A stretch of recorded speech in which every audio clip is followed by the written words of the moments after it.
I'm so excited that we have Humphrey hanging out with us today. Welcome to the studio, Humphrey.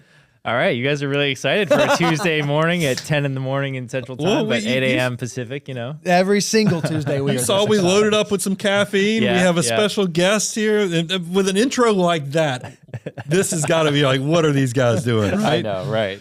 But in all seriousness, look, we talk about a lot of our content. I know I've shared many times that Bo comes from very humble beginnings.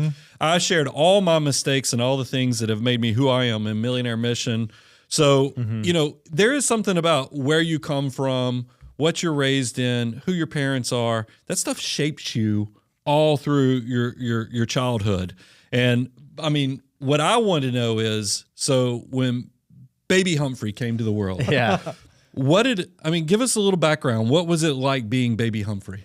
Yeah, baby Humphrey was really addicted to video games. Okay. I loved video games. And, you know, I grew up in a pretty good, I would say the house was pretty nice for where my dad was in his career.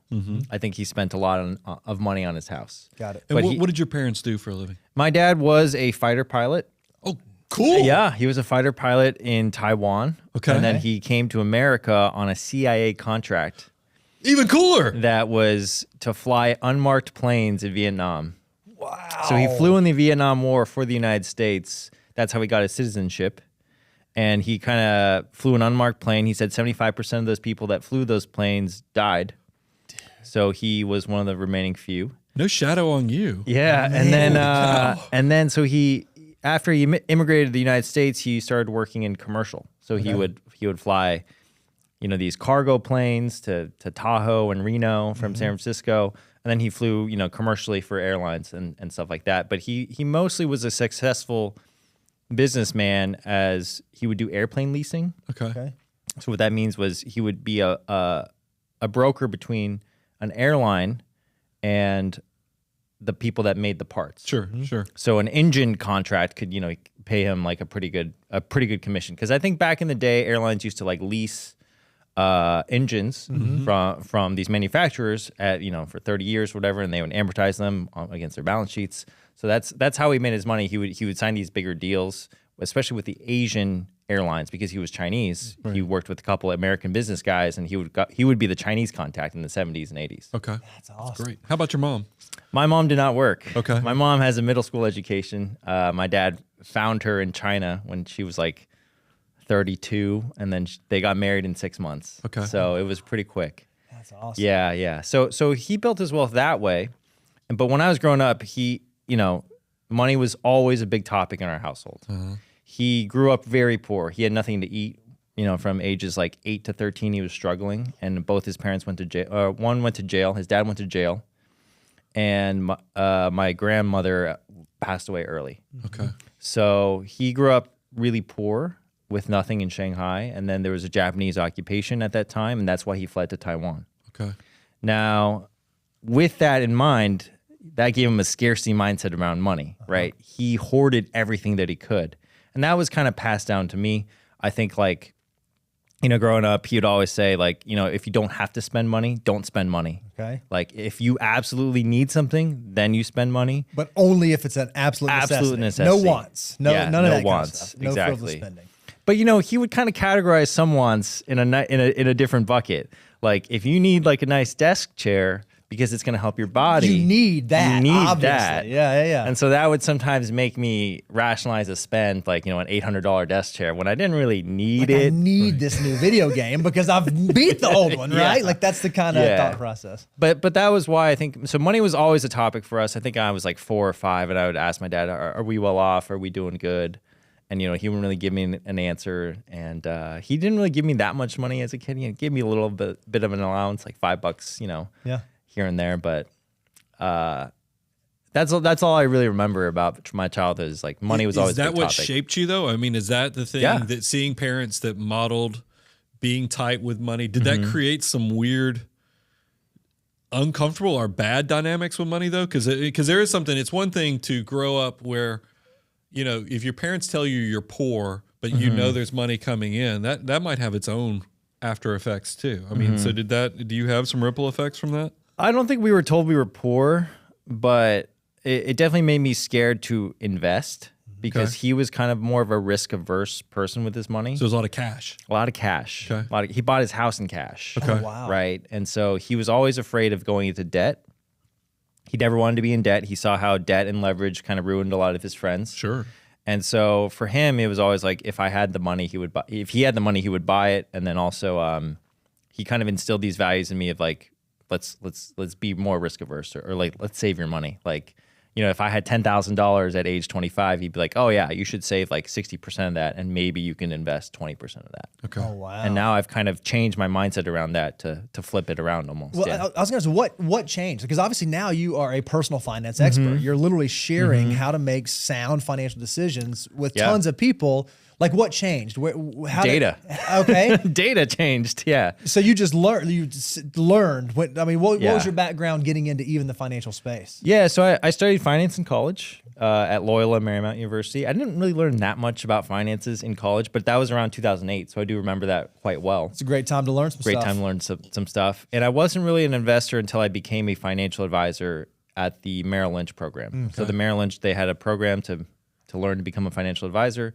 I studied, for the Series 7 and 66, passed those, and I really learned more about money, the data behind the S&P 500, the market, how you should be really investing your money to make it grow, to go against inflation and, the printing of more currency. So, yeah. Well, I have a question just because, and this just came to me. When you're a Merrill Lynch advisor, you do a lot of proprietary funds. At what point did you maybe I ought to be buying an index fund? Because how does that fit in? I'm just curiosity wise, because you get to have the hindsight. Yeah. I mean, looking at that, does that? I mean, is that something that pops up or? Of course. So I was not an advisor for very long. Okay. I'd say about a year and a half. Okay. And the reason is because I realized that the industry, at least the Merrill Lynch program, was more about prospecting and getting people to bring their assets over to you. And then once their assets were over to your firm, Bank of America, Merrill Lynch, and I assume Morgan Stanley would probably work this way too, or some of the other bigger firms, they kind of put you in these set products. And really the investments, they take care of themselves, and really the clients are there to have somebody to talk to on a quarter-to-quarter basis, right? They're really interested in, let's keep the relationship happy, let's maintain their expectations, let's make sure that they're at least matching market returns, maybe less of a little bit of the management fee. But really it wasn't about taking huge risks, in my opinion. I think it was more about the guidance that a financial advisor could give you. Got it. So once I really learned about how an index fund, a Vanguard, S&P 500 index fund could just do as well as a financial advisor, I didn't really believe in the space anymore as much. Right. Yeah. But I'm not saying that they're not useful. Oh no, they're still useful. Well, we actually look. This is and most could be like, why did you take this thing on a left turn?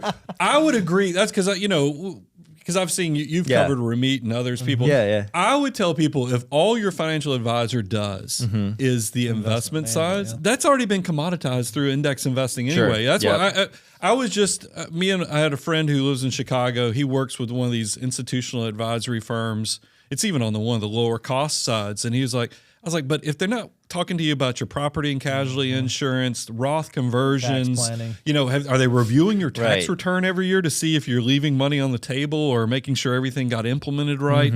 I was like, this is what a financial planner does. It's not That's exactly if right. you're just doing asset allocation and telling you, hey, do this Fund of America or this index fund here. That's commoditized already. So Correct. you're never going to insult me by saying you don't think a financial advisor earns their keep, because if all they do is investment stuff. So I do think they earn their keep with all the things that you just mentioned. Right. And I also have a friend. He's on YouTube. I'm not going to name him. Okay. But he is also from an immigrant background. Okay. Okay. And he makes $50,000 a month, $20,000 to $50,000 a month. But he was all cash for a long time, and he kept asking me, should I invest? Should I invest? Should I invest? This was like last year, 2024, before Trump took office, and he was like, should I invest? And I was like, yeah, you should invest. Yes. He never did. Oh, wow. And so what he did this year was he actually hired a financial advisor just so that he had force more his hand. Yeah. just so that he had more confidence to invest, right? And so he hired this great firm out of San Francisco, and he's paying like a 1% management fee, but The alternative is not investing. But think about how much better off Right. he is, even with that 1%. I mean, obviously, Right. the value that he's receiving far exceeds the fee that he's paying, and that's the trade-off that you ultimately want. Right. And so for him, I told him, like, you could just go with an index fund, but if he's too risk averse to do it, he might need that extra help. And he also gets the other services now too, right? So he actually kind of likes it now. I love that. But that was something for him that he had to realize, you know, he wasn't able to do it himself, just the investing portion. So he trusted someone like you, Abound Wealth Management. I love it. So if you could go back in time and talk, because you said you had to like gather data to be able to like inform yourself. If you could go back in time and talk to like 20-year-old Humphrey, like, or that just brand new starting out, or if you could say something to folks that are just starting out, you just celebrated a birthday. Is there some information or something that you would tell them that would accelerate all those years of data gathering it took you for it to click, that you would say now, oh man, if I could just tell 20-year-old Humphrey this, I would let him know, Humphrey, do this. I would have invested way sooner, and I would have not touched it at all. What happened was when I was like 24, 25, and when I was getting into this financial advisory business, that's when I started investing. And there were these dips and periods of times where, you know, I had some Apple stock and I sold it. I sold a portion of it because I got a little nervous.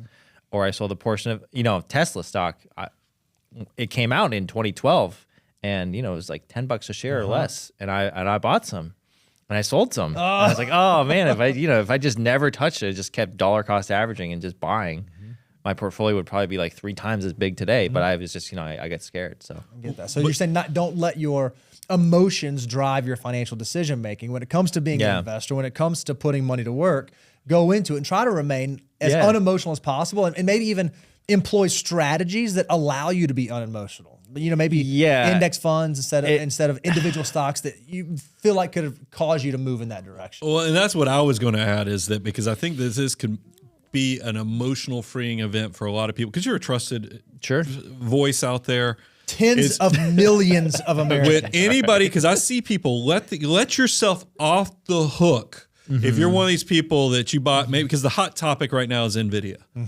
You know, and there's a lot of people doing exactly what you said. They bought NVIDIA, but then after it went up 4-fold, they sold a portion of it. That's the problem with all these things, is that if you get it right, after it doubles or triples, you're likely going to sell it because it feels like, hey, I've made all this money, I ought to sell it. And then you're going to kick yourself when it goes up 10, 20-fold. Well, it's the same way. And if you bought it and then it goes to complete crud, you kick yourself that way. So you're in a no-win situation. All of your happiness and other things are driven by this individual holding.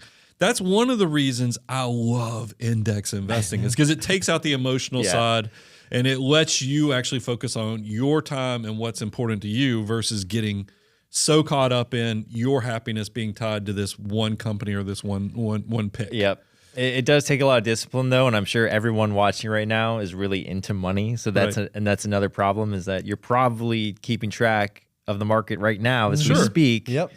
Because you're so interested in money. And so it's almost better to be almost ignorant sometimes. Ignorance is bliss sometimes with investing, right? So I love that. That's why I do my net worth statement one time a year. If you can really? One time a year, because I like surprises. I like seeing what happened, right?